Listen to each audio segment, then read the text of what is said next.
السلام علیکم بچوں، JCERT DG اسکول کے 8ویں جماعت میں آپ کا خوش آمدید۔ میں ہوں توحید عالم۔ بچوں، آج ہم اردو قواعد پڑھیں گے۔ اردو قواعد میں ہم قواعد کسے کہا جاتا ہے، قواعد میں ہم کن چیزوں کو پڑھتے ہیں، کلمہ کے اقسام وغیرہ پڑھیں گے۔ تو آئیے سب سے پہلے ہم دیکھیں کہ اردو قواعد کسے کہتے ہیں اور ہم اس میں کن چیزوں کو پڑھتے ہیں۔ ہر زبان کو درست طریقے سے سیکھنے، بولنے، لکھنے اور پڑھنے کے کچھ اصول اور قوانین ہوتے ہیں۔ ان قوانین کو قواعد کہا جاتا ہے۔ قواعد میں ہم 3 چیزوں کو پڑھتے ہیں: علم ہجہ، علم صرف اور علم نحو۔ علم ہجہ کسی زبان کے حروف تہجی یعنی الفابیٹس کو الگ الگ کرنے، املا اور ہجوں کے ساخت کے علم کو علم ہجہ کہا جاتا ہے۔ علم صرف لغت میں صرف بدلنے اور ہیر پھیر کرنے کو کہتے ہیں۔ اس علم کا تعلق الفاظ سے ہوتا ہے اور علم صرف ہمیں بتاتا ہے کہ یہ تبدیلی کس طرح ہوئی اور اس تبدیلی کے بعد کیا معنی ہوئے اور انہیں کہاں استعمال کرنا چاہیے اور کہاں نہیں۔ اس علم کا مقصد ہے کہ بولنے والا صحیح بولے، یعنی علم صرف کا تعلق الفاظ سے ہے، الفاظ کی ساخت اور بناوٹ سے ہے۔ علم نحو یہ وہ علم ہے جس میں کلموں کی باہمی ترتیب اور تعلق کا حال معلوم ہوتا ہے۔ اس کی غرض و غایت یہ ہے کہ لکھنے والا اور بولنے والا کلموں کے بنانے میں غلطی نہ کرے، ہر ایک کلمہ کو صحیح ترتیب کے ساتھ اپنے محل پر جگہ دے۔ اس میں کلام سے بحث ہوتی ہے، اس لیے اس کا موضوع کلام ہے۔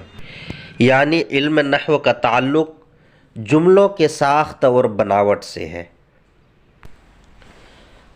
ہم جو بھی بولتے ہیں یا ہمارے منہ سے جو بھی بولی نکلتی ہے اس کو لفظ کہتے ہیں۔ لفظ 2 طرح کے ہوتے ہیں، ایک لفظ مہمل اور دوسرا لفظ موضوع۔ لفظ مہمل ایسا لفظ جس کے کچھ معنی نہ ہو، جیسے غلط سلط، ٹھیک ٹھاک، الٹا پلٹا، جھوٹ موٹ، چائے وائے، کھانا وانا۔ ان لفظوں میں سلط، ٹھاک، پلٹا، موٹ، وائے، وانا وغیرہ یہ سب مہمل الفاظ ہیں جس کے کوئی مطلب نہیں، لیکن ان کا استعمال ہوتا ہے۔ لفظ موضوع ایسا لفظ جو با معنی ہو، جس کے کوئی معنی ہو، جیسے قلم، کتاب، گھر، آدمی وغیرہ۔ لفظ موضوع کی 2 قسمیں ہیں، مفرد اور مرکب۔ مفرد ایسا اکیلا لفظ جو ایک معنی کو بتلائے اور اسی کو کلمہ کہتے ہیں، اور مرکب ایسا لفظ جو 2 یا زیادہ کلموں سے مل کر بنا ہو، اسی کو جملہ اور کلام کہتے ہیں۔ کلمہ کی 3 قسمیں ہیں، اسم، فعل اور حرف۔ اسم کے معنی نام کے ہیں۔ اسم ایسا کلمہ ہے جو اکیلا اپنا معنی دیتا ہے مگر اس میں وقت اور زمانہ نہیں پایا جاتا۔ آدمیوں اور چیزوں کے ناموں مثلا احمد، رفیق، آصف، اونٹ، گائے، پہاڑ، ندی، دہلی وغیرہ کو دیکھیں تو ان کے معنوں میں وقت بالکل نہیں پایا جاتا۔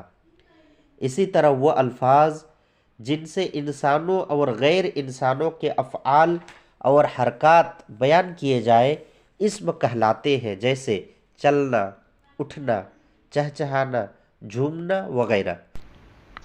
فعل وہ کلمہ ہے جو اکیلے اپنے معنی دیتا ہے اور اس میں کسی کام کا ہونا ایک زمانے کے ساتھ پایا جاتا ہے، یعنی فعل میں کسی وقت یا زمانہ کا ہونا ضروری ہے۔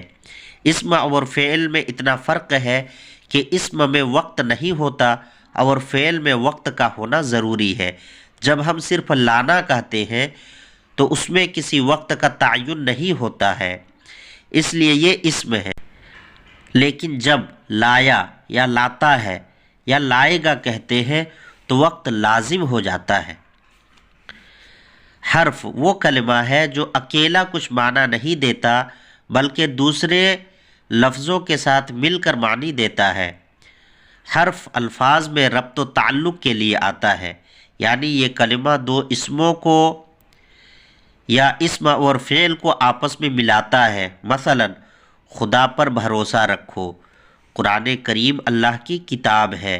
ان دونوں جملوں میں پر اور کی حروف ہیں، یہ دونوں جملے بامعنی ہیں۔ پہلے جملے میں سے حرف پر اور دوسرے میں حرف کی نکال دینے کے بعد یہ جملے کچھ اس طرح پڑھے جائیں گے: خدا بھروسہ رکھو، قرآن کریم اللہ کتاب۔ ان نامکمل جملوں سے وضاحت ہو گئی کہ حروف کی عدم موجودگی جملوں کو بے معنی بنا دیتی ہے۔